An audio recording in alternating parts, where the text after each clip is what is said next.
சொல்ற? நீதான் அந்த நல்ல காரியத்தை செஞ்சியா? என்ன பத்தி அவர்கிட்ட வேற என்னடி சொல்லி வச்ச என்று ஜெனி படபடப்பாக கேட்டாள்.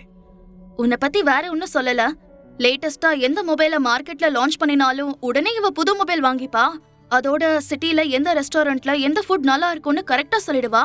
அந்த அளவுக்கு இவ போகாத ரெஸ்டாரண்டே கிடையாது. வானத்துல பறக்கிற ஏரோப்ளேனையும் தண்ணியில போற கப்பலையும் தவிர எல்லாத்தையும் சாப்பிட்டுடுவா.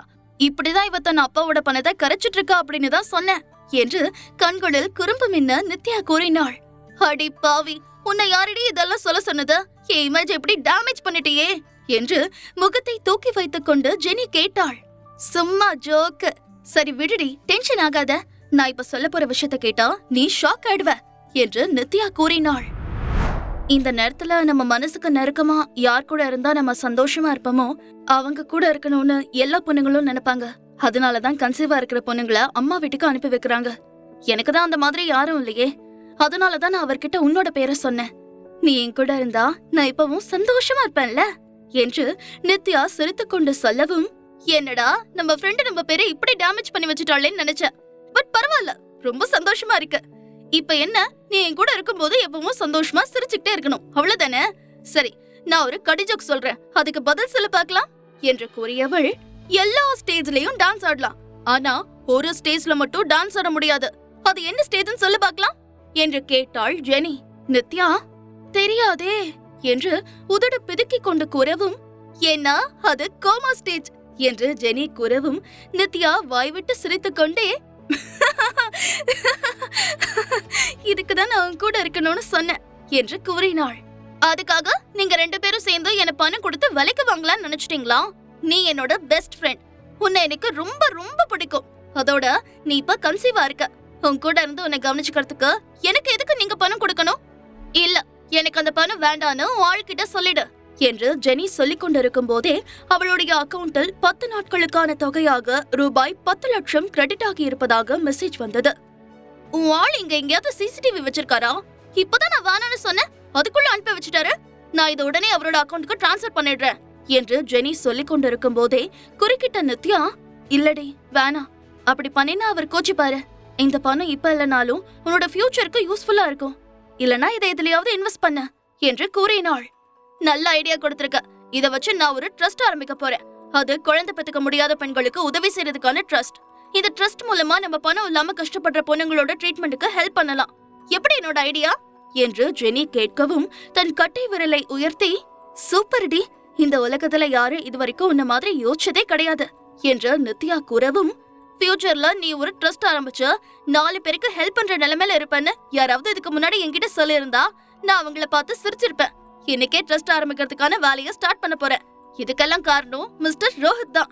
என்னோட பாஸ் ஒரு பவர்ஃபுல் மேன் என்று ஜெனி கூறினாள். அதற்குள் நித்யா சமையலை முடித்து பெரியப்பாவிற்கு சாப்பாடு எடுத்துக்கொண்டு செல்வதற்காக டிஃபன் கேரியரில் எடுத்து வைக்க ஆரம்பித்திருந்தாள். உடனே அடுப்பு மேடையில் இருந்து கீழே குதித்த ஜெனி ஒவ்வொரு ஐட்டமாக திறந்து பார்த்து மூப்பம் பிடித்தவள் ட்ரஸ்ட் ஆரம்பிக்கும் விஷயத்தை மறந்துவிட்டாள். Wow, super smell. உன்னால மட்டும் எப்படி இவ்ளோ சூப்பரா சமைக்க முடியுது?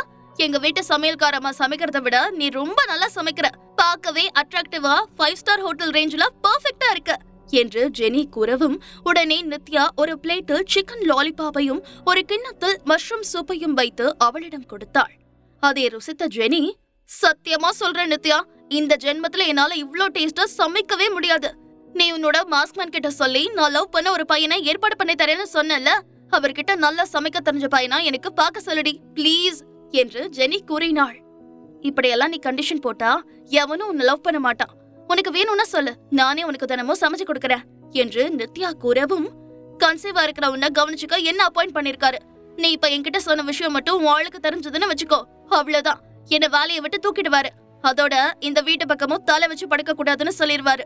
அதுக்கப்புறம் நான் எங்க இருந்து ட்ரஸ்ட் ஆரம்பிக்கிறது என்று ஜெனி முகத்தை சீரியஸாக வைத்துக் கொண்டு சொல்லவும், அதெல்லாம் ஒன்னும் பிரச்சனை கிடையாது. அவர் காலையில போனா ஈவினிங் 7 மணிக்கு தான் வீட்டுக்கு வருவாரு. அதனால நீ பகல்ல வந்தா எந்த பிரச்சனையும் கிடையாது என்று நித்யா சொல்லவும், நிஜமாதான் சொல்றியா?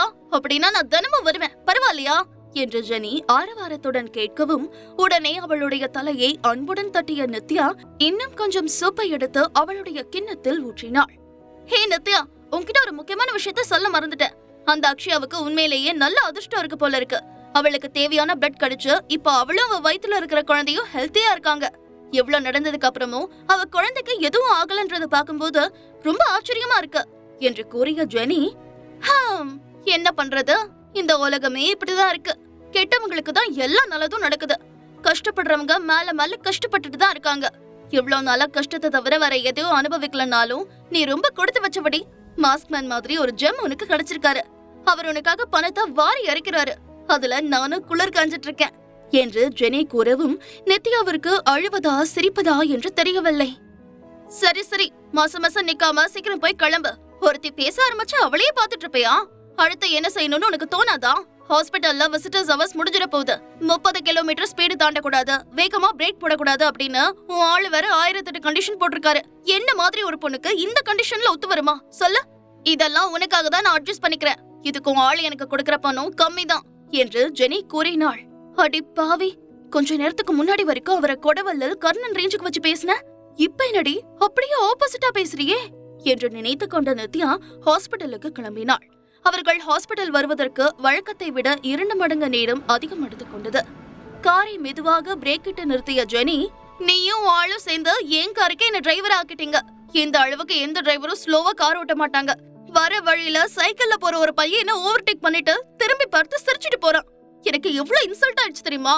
சரி, நீ சீக்கிரமா போய் லஞ்ச் கொடுத்துட்டு வா, நான் இங்கே வெயிட் பண்றேன் என்று ஜெனி புலம்பினாள். காரில் இருந்து கீழே இறங்கிய நித்யா ஜெனியின் தலையில் செல்லமாக தட்டிவிட்டு, சரி சரி புலம்பாத, நாளைக்கு உனக்கு பிடிச்ச சாப்பாடு செஞ்சு கொடுக்கறேன், என்ன வேணும்னு சொல்லு என்று நித்யா சொல்லவும், இதற்குதான் ஆசைப்பட்டாய் பாலகுமாரி என்று நினைத்த ஜெனி உடனே சிக்கன் ஃப்ரைட் ரைஸ், டக் ஃப்ரை, ரைஸ்டு சிக்கன் கிரேவி, பிரான் வறுவல், ஆட்டுக்கால் சூப், கிரில் சிக்கன், அப்புறம் பிரியாணி என்று பட்டியலிட்டுக் கொண்டே போனாள். போதும் போதும், லிஸ்ட் போய்கிட்டே இருக்கு என்று கூறிய நித்யாவிற்கு தலை சுற்றியது.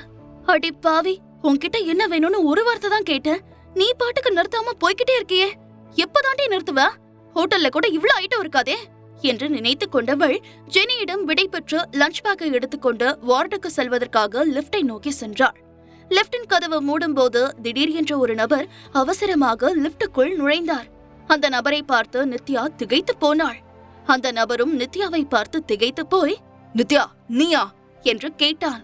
என்னதான் அவள் ராகவிடமிருந்து விலகி இருக்க வேண்டும் என்று நினைத்தாலும் நடு ரோட்டில் பிரகாஷ் தன்னிடம் தவறாக நடந்து கொள்ள முயற்சித்த போது ராகவ் தான் அவளை காப்பாற்றினான்.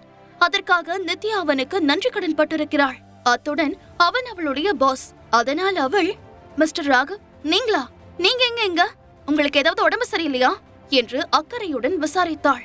ஆமா, என்னோட இதயத்துல பிரச்சனை என்று ராகவ் முகத்தை சுளித்துக் கொண்டு சொல்லவும், என்ன சொல்றீங்க மிஸ்டர் ராகவ்? அப்படின்னா உங்களுக்கு நெஞ்சு வலியா? நீங்க மட்டும் தனியா வந்திருக்கீங்க, உங்க கூட வேற யாரும் வரலையா என்று அவள் அதிர்ச்சியுடன் கேட்கவும், உடனே டென்ஷன் ஆன ராகவ் அவளை பார்த்து முறைத்துக் கொண்டு, ஆமா, எனக்கு சிவியர் ஹார்ட் அட்டாக், எனக்குன்னு யாரும் கிடையாது, அதனால நான் தனியா வந்து ஹாஸ்பிட்டல்ல அட்மிட் ஆகலான்னு பார்த்தேன். ஏய், என்ன பார்த்தா உனக்கு எப்படி இருக்க என்று கோபமாக கேட்டான். அடடா, வேதாளம் இன்னைக்கு இவ்ளோ சீக்கிரம் முருங்க மரம் ஏறும்னு நினைக்கலையே என்று நினைத்த நித்யா, சாரி சார், உங்களை பார்த்தா நெஞ்சு வலி வந்த மாதிரி தெரியல, நீங்க அடிக்கடி இப்படி கோவப்படுறத பார்க்கும்போது அநேகமா உங்களுக்கு ஹை பிபி இருக்கும்னு நினைக்கிறேன் என்று நித்யா அப்பாவியாக கூறவும், அவள் கூறியதை கேட்டவுடன் தனது இடுப்பில் கையை வைத்துக் கொண்டு அவளை பார்த்து கோபமாக முறைத்த ராகவ், அழகா இருக்கிற பொண்ணுங்க எல்லாம் புத்திசாலியா இருப்பாங்கன்னு நான் நினைச்சேன், ஆனா நீ இப்படி முட்டாள்தனமா பேசிட்டு என்ன பைத்தியக்காரன் ஆக்குற, நீ எப்பவுமே இப்படிதானா என்று அவன் கடுப்பாக கேட்டான். அவன் கூறியதை கேட்ட நித்யாவிற்கு என்ன பதில் சொல்வது என்று தெரியவில்லை. வெறுமனே ஆ என்று வாயை பிளந்தாள். என்ன இது, ஹெட்லைட் வெளிச்சத்தை பார்த்து மிரண்டு போய் நிக்கிற மான் மாதிரி வாயை பிளந்துட்டு இருக்க என்று கண்களை உருட்டி அவளை பார்த்த ராகவ், ஏ நித்யா, என் தம்பிய பத்தி எனக்கு தெரியும், இருந்தாலும் உன்னை பத்தி அவன் கிட்ட விசாரிச்சேன், அவன் உன்ன லவ் பண்ணலன்னு தெளிவா சொல்லிட்டான். அவன் பொய் சொல்ல மாட்டான்னு எனக்கு நல்லா தெரியும். ஆனாலும் எனக்கு ஒரு சின்ன டவுட், அன்னைக்கு நான் உன்னை கார்ல இருந்து இறக்கி விட்ட உடனே அவன் உன்னை அழைச்சுக்கிட்டு எங்க போனா? நீங்க 2 பேரும் அதுக்கப்புறம் என்ன செஞ்சீங்க என்று ராகவ் கேட்டான். அவரே அப்படி சொன்னாரா என்று ஏமாற்றத்துடன் கேட்ட நித்யா, அப்படின்னா எங்களுக்குள்ள எந்த ரிலேஷன்ஷிப்பும் இல்ல என்று கூறினாள். சரி, அப்படின்னா அன்னைக்கு அவன் உன்னை எங்க கூட்டிட்டு போனா என்று மீண்டும் ராகவ் கேட்கவும், எங்களுக்குள்ள எதுவும் இல்லன்னு தான் அவரே சொல்லிட்டாரே, அப்புறம் இதை விட உங்களுக்கு வேற என்ன வேணும் என்று நித்யா கேட்கவும், ராகவின் முகம் உடனே பிரகாசமாக மாறியது. இவ்வளவு நேரம் அவனிடம் இருந்த கோபம் இருந்த இடம் தெரியாமல் மறைந்தது. அவன் சாதாரண குரலில், நானே இத பத்தி உங்ககிட்ட பேசணும்னு நினைச்சிட்டு இருந்தேன் நித்யா. உன்னை என் தம்பி ரோஹித் லவ் பண்றான்னு கன்ஃபார்ம் ஆயிட்டா அதுக்கப்புறம் நான் உன்னை டிஸ்டர்ப் பண்ணக்கூடாது, வேற பொண்ணை பார்க்கலாம்னு நினைச்சிட்டு இருந்தேன். ஆனா இப்ப அவன் என்கிட்ட அவன் உன்னை லவ் பண்ணலன்னு தெளிவா சொல்லிட்டான். அதான் நீயும் கன்ஃபார்ம் பண்ணிட்ட. இனிமே என்னோட ரூட் கிளியர் ஆயிடுச்சு என்று உற்சாகமாக அவன் கூறவும் இதை கேட்ட நித்யாவிற்கு தூக்கி வாரி போட்டது. என்னடா இது, இந்த நித்யாவுக்கு வந்த சோதனை என்று நினைத்து கொண்டவள், இல்ல மிஸ்டர் ராகவ், நான் என்ன சொல்ல வரேன்னா என்று ஆரம்பித்தாள். நீ என்ன சொல்லுவேன்னு எனக்கு தெரியும். என்ன, எனக்கு கல்யாணம் ஆயிடுச்சு, கல்லானாலும் கணவன் புல்லானாலும் புருஷன் அப்படிங்கிற மாதிரி கடைசி வரைக்கும் அவரை தான் நான் நினைச்சிட்டு இப்படியே இருக்க போறேன் அப்படின்னு சும்மா டயலாக் எல்லாம் பேச வேண்டாம். உன்னை பத்தி எனக்கு நல்லா தெரியும். எனக்கு எந்த பிரச்சனையும் கிடையாது. ஒரு நிமிஷம் என்ன நல்லா பாரு. நான் அழகா இல்லையா? என்கிட்ட பணம் இல்லையா? அதிகாரம் இல்லையா? எல்லாமே என்கிட்ட இருக்கு.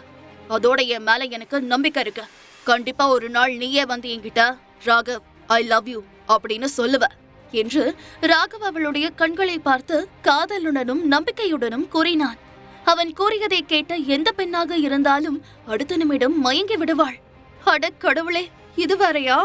இந்த பிரகாஷ் தான் பெரிய பிரச்சனையா இருப்பான்னு நினைச்சேன். லைஃப்ல நாம இந்த பக்கம் ஒரு பிரச்சனைய சுருட்டி முடிச்சா இன்னொரு பிரச்சனை நமக்கு பின்னாடியே சுத்தி சுத்தி வருதே. மாஸ்க் மேன் தான் யாரு என்னன்னு இன்னும் என்கிட்டயே சொல்லல.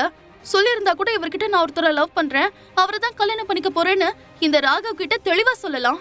இப்ப நான் சொன்னாலும் இவரும் நம்ப மாட்டாரு. இப்ப இவர்கிட்ட என்ன சொல்லி சமாளிக்கிறது? எவ்வளவோ பண்ணிட்டோம், இத பண்ண மாட்டோமா?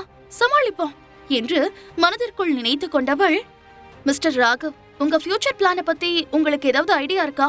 உதாரணமா கல்யாணத்துக்கு அப்புறம் எத்தனை குழந்தைகள் பெத்துக்கலாம்னு நினைக்கிறீங்க என்று கேட்டாள். என்னடா இது, இப்பதான் லவ் ப்ரப்போஸ் பண்றோம், அதுக்குள்ள குழந்தைங்களை பத்தி பேசுறாளே, நம்மளை விட ஸ்பீடா தான் இருக்கா என்று நினைத்த ராகவ், இது வரைக்கும் எனக்கு அந்த மாதிரி எந்த ஐடியாவும் கிடையாது. ஆனா குறைஞ்சபட்சம் 1 டசன் குழந்தைகளாவது பெத்துக்கணும்னு நினைக்கிறேன் என்று கூறினான் ராகவ்.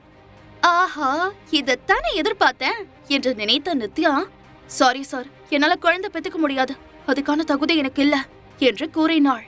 அவள் கூறியதை கேட்டவுடன் ராகவின் முகம் அதிர்ச்சியில் உறைந்து போனது. முழு கதையையும் கேட்டு மகிழ பாக்கெட் FM ஆப்பை டவுன்லோட் செய்யுங்கள். லிங்க் டிஸ்கிரிப்ஷனில் கொடுக்கப்பட்டுள்ளது.